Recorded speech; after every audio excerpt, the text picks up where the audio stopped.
Okay, let's talk a little bit about photography with our iPhones. This is a photo taken of the Carlsbad Beach, and what I want to talk about now is the option of sharing this by email. When you take the photograph, you could immediately email it, and when you do that, you're given some choices by the software. And what I'm talking about is the native mailing app that's in the Apple iPhone and in the Apple iPad. It looks like a blue square with a little white envelope on it. That's the mail app that most people use when they're using iPhones. When you go to share this, you're given the following screen, and some people don't pay much attention to this, and I'm going to suggest to you that you pay keen attention to this and that you select the actual size, this down here, okay? So what this is saying is, well, the photo is in your phone, it's 3.9 megabytes. That means it has that much file size, and 3.9 megabytes is a good size photo file. We can make a nice print with that. So that's the actual size of the photo. But some people want to downsize the photo, make the file smaller when they email it to people. You have to be really careful with this because the resulting file that comes out, if you choose a smaller size, can be very much handicapped in the ability to really use it as a print or anything else in the future.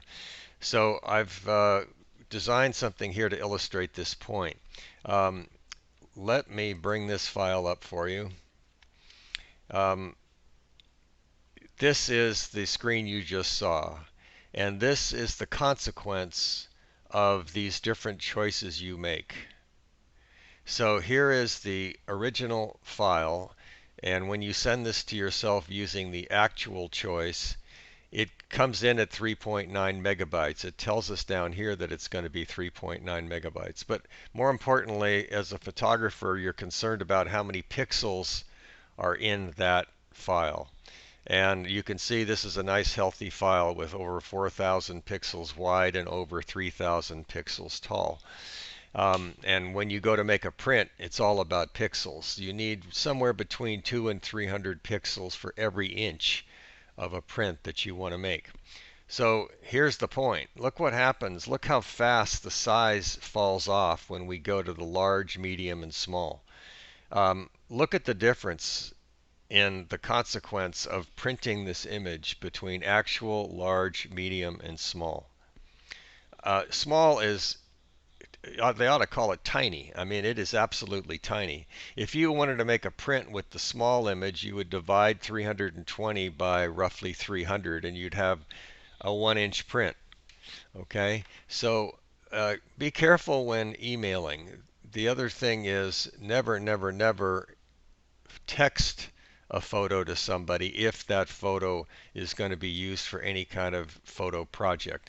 If it's just used to send somebody a quick note and they're going to look at it on their phone, then that's fine. But if they're going to use that file for anything, it's much better to email it to them and to always use the actual size.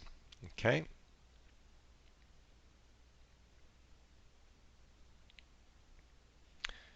Let's look at another exercise that we did, and this was to combine two files. This is file number one.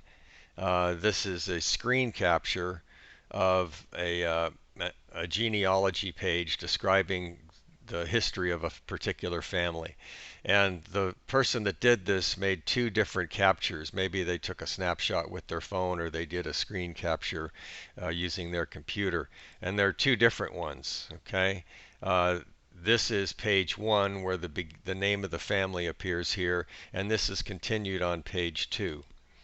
Now, the desire of the project right here is to combine these two into one page for convenience sake. And the best way to do that, in my opinion, is to create a new file which has enough room to hold both images, and then you play with the positioning and the sizing of the image once you're there. So let's take a look at these files. In order to do this properly, what you want to do is you want to determine how many pixels this is and how many pixels this is, and then make a large enough document to hold both of those, a large enough blank document to hold both. So let's look. We come up here to Image, Resize, Image Size. You might notice to the right here, if I hit Alt Control I on my PC, or Option, or I guess it's Option Control I on a Mac, you would be able to see the image size. So let's just click on image size. And I'm looking up here. This is the really important part. How many pixels do we have?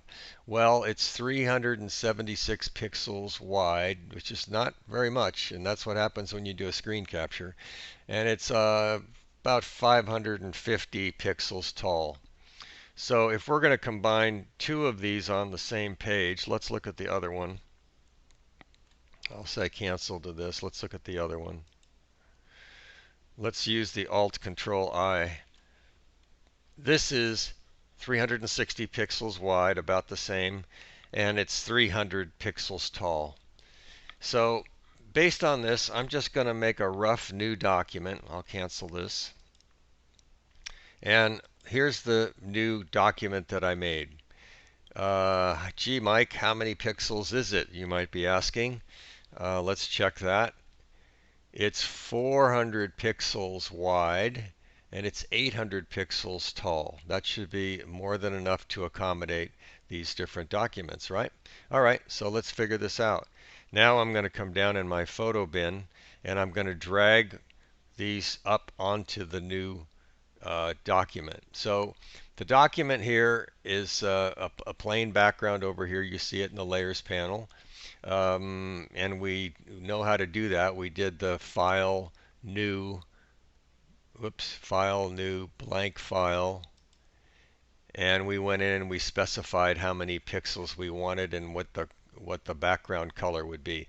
The background color right now, looking at the color swatches, is white, which is why this document was created with 400 wide, 800 pixels tall, and it was filled with white.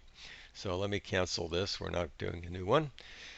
So I need to come down here and I need to grab these and bring them up. So this is just like doing a collage. I'm down here in the bottom. This I know is page 1 because it's the smaller one, and I'm going to put it on the page. And it always comes in the middle, just so you know. And I'm going to size it maybe a little narrower, and I'm going to move it to the top. When I brought it in, you'll notice it had the bounding box here. And when it has the bounding box, that means the move tool is selected and I'm actually able to move that around. So I'm going to accept this positioning for a second. And if I want to get rid of that bounding box, you'll notice here's the move tool highlighted. And here is the new layer that was created, I should say. When this came up, it created a new layer to hold it, which is kind of handy. So it's on top of the background layer. Let me click away anywhere to dismiss the bounding box. Now step 2, I've got to open my photo bin again, lower left corner. I need to go get the other page, and it's over here. So I click, drag, drag, drag, drag, drag, and release. It comes in the middle of the document.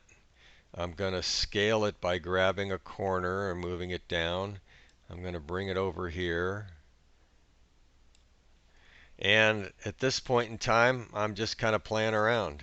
So if I click up here, you'll notice that the page 101 is highlighted. If I click down here, 02 is highlighted. This is a feature that didn't used to exist in Photoshop, but in Photoshop you used to have to go to the layer and then the bounding box would appear. But there's an option that I like, and that says if you just click on it in the image, it'll automatically select the layer.